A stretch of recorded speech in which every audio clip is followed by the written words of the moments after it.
This month we're talking recession, foreclosures, and the job market, oh my, and how all those things impact housing and, more importantly, how they can impact you. So stay tuned.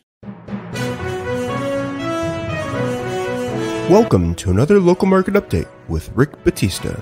Welcome to our monthly market update, where we'll be covering the month of April and a bunch of other info impacting the housing market, the economy, you and your household. There are so many things that are going on with the economy right now, as well as in and around housing, which is why I'm committed to bringing you weekly market updates besides these monthly updates. So be sure to check out those videos every week. Before we get started, I just want to let you know that this video discusses both national and local data. The local data we'll share in just a bit is for all of Chicago proper, the 77 areas.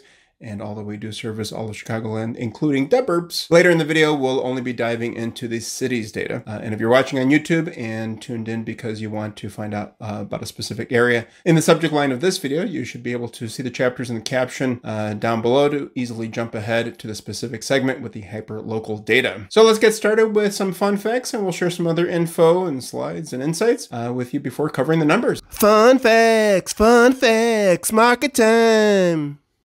U.S. existing home sales declined 2.4% month over month as of last measure, according to the National Association of Realtors, reversing February sales gain of 14.5%. Fluctuations in mortgage interest rates have caused buyers to pull back, with pending sales dropping 5.2% month over month. Meanwhile, the median existing home sales price declined for the second month in a row, falling 0.9% nationally from the same time last year, the largest year-over-year decline since January 2012, according to the NAR, National Association of Realtors. New listings in the city of Chicago were down 21.9% for detached homes and 36.7% for attached properties. Listings under contract decreased 17.5% for detached homes and 32.4% for attached properties. The median sales price was down 15.7% to $295K for detached homes, but was up 0.3% to $380K for attached properties. Month supply of inventory increased 25.1% for detached units, but increased 4.8% for attached units. And we'll be covering and diving deeper into those local numbers later on in the video. Housing inventory remains tight nationwide, with only 980,000 units available for sale heading into April, a 5.4% increase from 1 year earlier. Although the number of homes for sale is down compared to the same period in 2019, prior to the pandemic. A lack of existing inventory continues to impact home sales, and with only 2.7 months supply of homes at last measure, competition for available properties remains strong, especially in certain price categories, with multiple offers occurring on about a third of properties, according to NAR. So, like I said, we'll be taking a look, much closer look, I should say, at the City of Chicago's data and information and see how it's comparing to nationwide figures. But first, let's start off here talking about recession. This was a topic that we covered in great length in a recent video of ours. But, the big question is, what is recession? And this is a definition by the National Bureau of Economic Research. They define recession as a significant decline in economic activity spread across the economy lasting more than a few months, normally visible in real GDP, real income, employment, industrial production, and wholesale retail sales. And again, as we mentioned in a recent video, just to clarify that I'm going to include myself in this bunch. There's a lot of projections that the recession may last the next couple of years, but hopefully it's going to be a mild one. That's the information and data that we're taking a look at, and that's what we see. So I will obviously tell. But I just want to keep everybody in mind that a recession does not necessarily mean falling home prices, and that's one thing that there was anticipation about coming into 2023. That just hasn't been the case, although there's been plenty of flat growth in some of the areas that shot up very quickly and quite high during the pandemic. Those are the ones that are seeing most of the impact, especially kind of out west and south, and definitely some more of the techie areas. But history does show that recession typically means that we're going to see lower mortgage rates, and we've been seeing that the rates going up and down a little bit. They have been trending downward for the most part overall, and that is the anticipation that they will continue to go down. We're definitely not going to see the 2 to 3% range that we were seeing during the height of the pandemic and all that craze. But we're in a pretty normal market, and I think it's safe to say, at least at this point, that we'll see rates become a little bit lower and hopefully a little bit more reasonable for buyers out there. But please go back and check out one of our most recent videos where we discuss the pros and cons of buying during a recession. One of the pros was that the Fed usually lowers interest rates to incentivize people to spend money and help stimulate the economy. In turn, that move can help get mortgage rates down, leading to more opportunities for home buyers and homeowners who are thinking of selling. So bad news can certainly be good news for you, right? Looking at the housing market from one aspect, Andy Walden, the VP of Enterprise Research at Black Knight, recently said this: just 5 months ago, prices were declining on a seasonally adjusted month-over-month basis in 92% of all major U.S. markets. Fast forward to March, and the situation has done a literal 180. Prices now rising in 92% of the markets from February. And this next chart here shows months inventory of homes for sale. This is provided by the National Association of Realtors. You can see where the times where we have had greater than 7 months of inventory of homes for sale, and the times that we've had less than 6 month inventory. Neutral market is 6 to 7 months. Today we are sitting in the seller's market, and I know some can certainly debate that, but overall I would say that the sellers have an upper hand, although it's my personal opinion that the market is for the most part pretty fair and reasonable, but I would say that the sellers certainly do have the upper hand in many situations, if not most. So we find ourselves in more of a seller's market. Let's see how much interest we have out there from buyers. And this is data provided by ShowingTime. ShowingTime is a resource for brokers where showings can be scheduled electronically, whether it's by other brokers or the broker themselves if somebody reaches out to them directly, unrepresented. But here we are looking at the last 12 months, showing traffic steadily climbing in 2023. You can see where rates went up, I think it was around mid or late May last year. Certainly a huge decline from May to December and steadily declining down. June through December. But right after the new year, it was very interesting. Even though rates didn't take a drastic turn downward, they did tick down a little bit at the new year. And I think there's probably the very first weekend where open houses were being held, and there was plenty more activity out there. And that's been steadily climbing since then, with us peaking in March. So it'd be very interesting to see how we end up in April and how the rest of the spring market pans out. This is also information from ShowingTime, showing traffic above pre-pandemic levels. And if we take a look at the showing index for March over the last 7 years, going back to 2017, the pandemic years of 2021 and 2022. Very hard to compare those years to other ones because they were, I would say, not normal. And I think everybody can agree on that. But 2023, certainly much higher than the 2017-2020 period, when the markets during those years, especially from 2017 and 2019, considered more normal. So that's certainly a silver lining there. More showings may not necessarily mean more sales, but it does mean that there are more buyers out there and more buyers interested in buying. And I think if we looked at recent data too,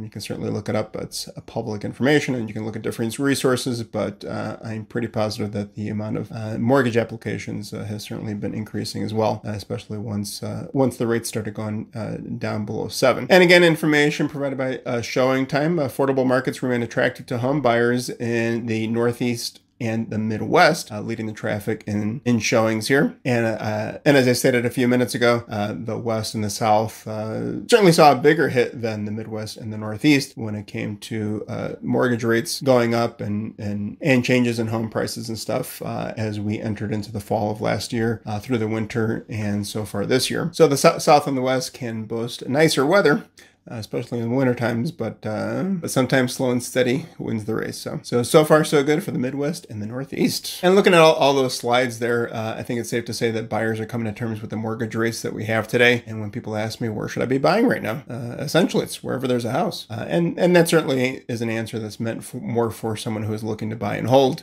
whether it's an investment property. Well, I guess all properties are investment property, right? And not I guess, I know. But more so for buyers who are going to be purchasing an investment rental property and holding it for some time, or for somebody who's going to be moving into a home and staying there at least 5, 7, 10 years. We have enough data and information to show that home ownership is far more beneficial, financially speaking, than renting. And we've covered this topic in greater detail in, yet again, another recent update video of ours and quite a few of our social media posts. I encourage you to check our information out, and if you'd like to have a conversation and find out what all that means for you, I'd be more than happy to get together, have a conversation over the phone or in person, and share some real data with you to make the best and most informed decisions. So we've talked a lot about buyers. How about homeowners? Homeowners, I'd like to turn my attention to you right now. Yes, talking to you. Although it can certainly be considered a seller's market right now, I would ask that you keep in mind a few things. Number one, buyers are craving quality homes and listings. Unfortunately, the market is flooded with properties that need too much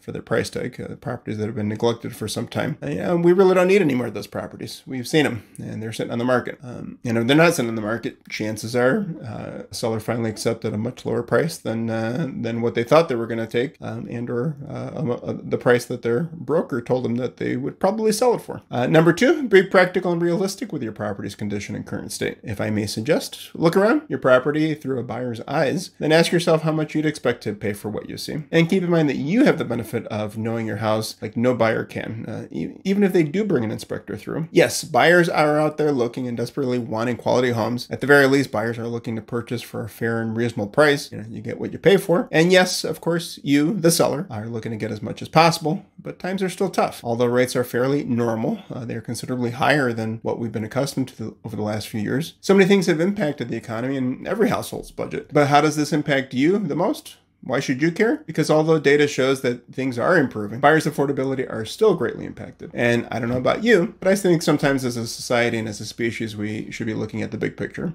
Selling to someone who falls in love with your property and can afford it at a fair and reasonable price is someone who is likely to care for that same property in the future. The more properties are cared for, the better quality of life within households and communities. And that really ends up being a win-win for society, right? Number four, and with that said, please know that I'm all for getting our sellers as much money as possible. Don't get me wrong. When we're running comps and doing all the data and busting out the abacus and whatever tool we need to, before it hits the market, if our client's price conflicts with our recommendation, we're certainly ready to have that difficult conversation, confident that our numbers are supported by data and industry knowledge, and certainly our years of experience. The most crucial move we can make is hitting the market at the right price. Above all else, I guarantee you that is probably the biggest mistake that sellers and or brokers make when a property ends up sitting for a little too much longer than anyone anticipated. It's usually the price. Marketing helps, having a great broker helps, but price, that's number one. And if you don't price it right, without a doubt, that will lead to a longer market time. And with each day that a property sits on the market, the level of vulnerability is bound to rise as well, which as a broker representing you, that really puts us up against the wall when we're trying to negotiate on your behalf. And I don't know about you, but when I'm negotiating, I prefer to have the upper hand. Now let's talk about foreclosures for just a bit. Here's some info and slides about bank-owned properties at the national level. Yeah, going back to 2017, and why do we keep on going back to 2017? Well, that's a pretty good indicator. Those 3 years there, 2017 and 2019, right before the pandemic hit the States in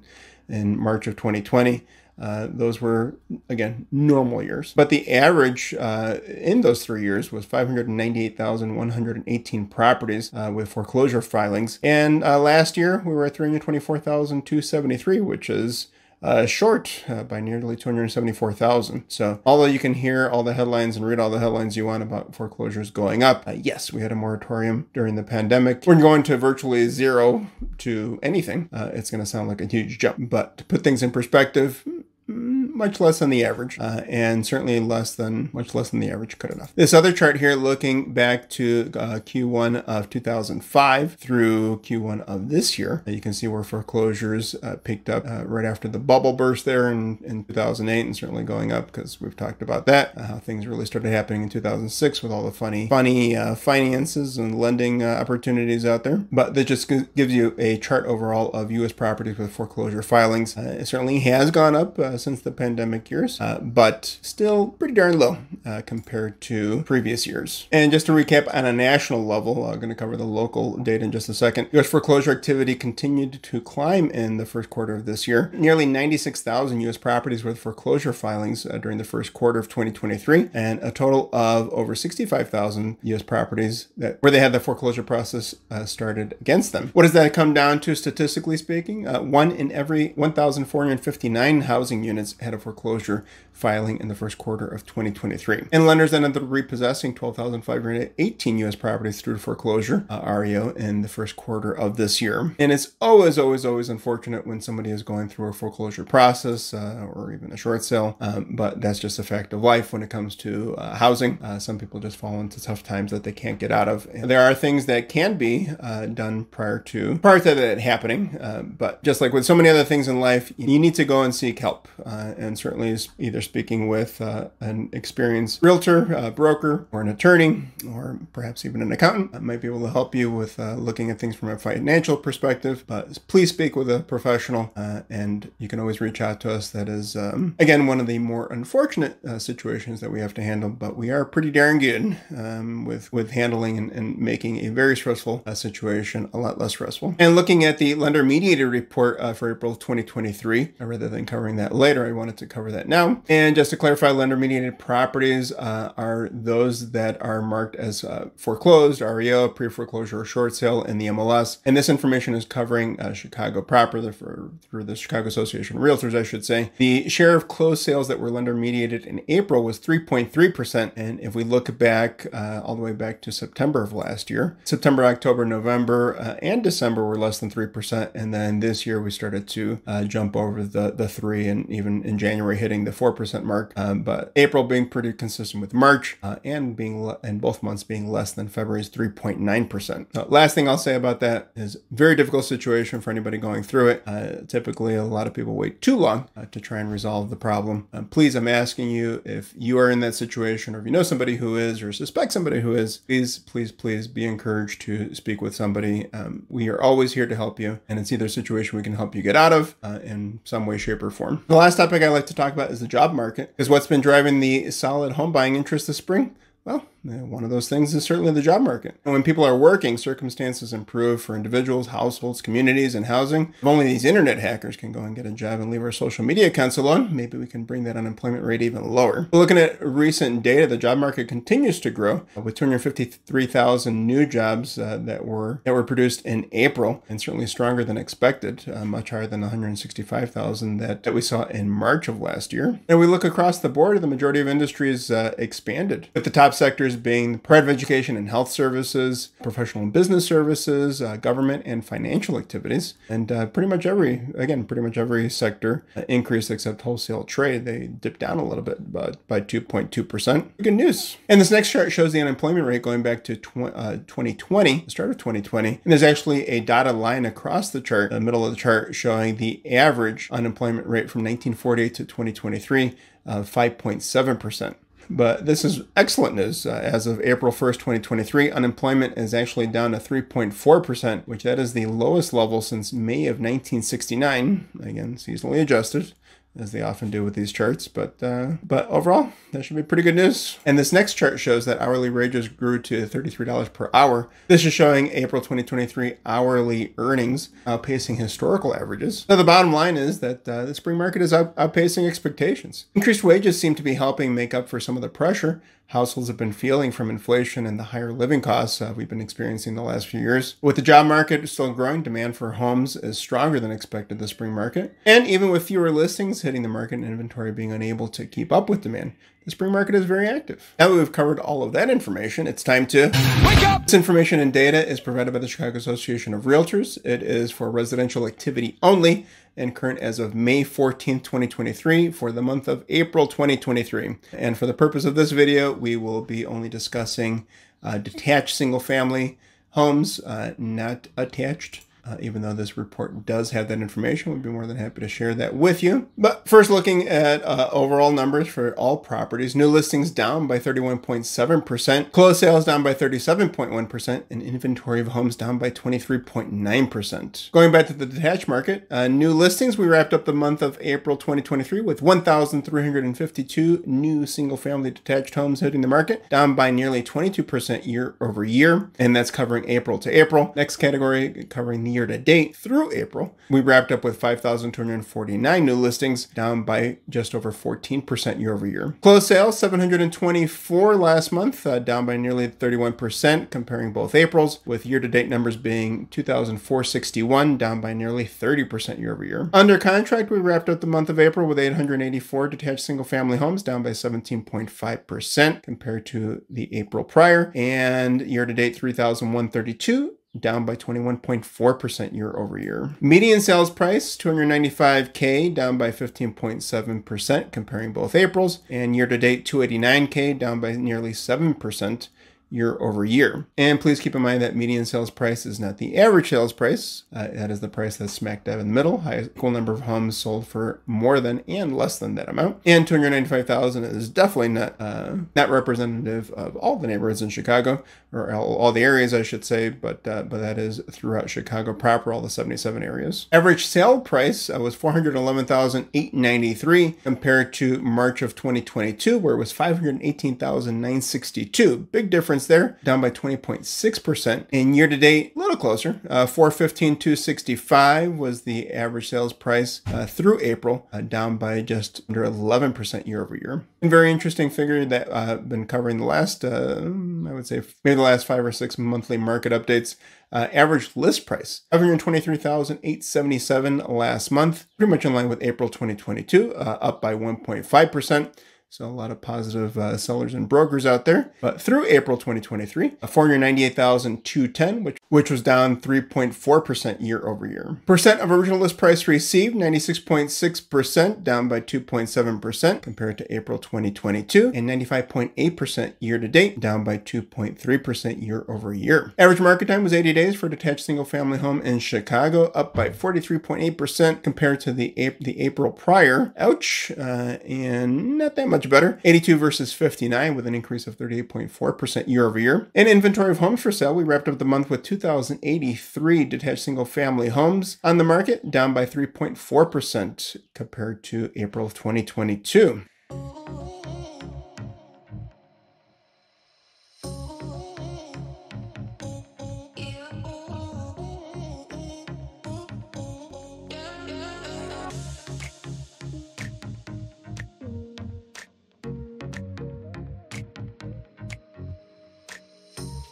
So, what does all this information mean for you?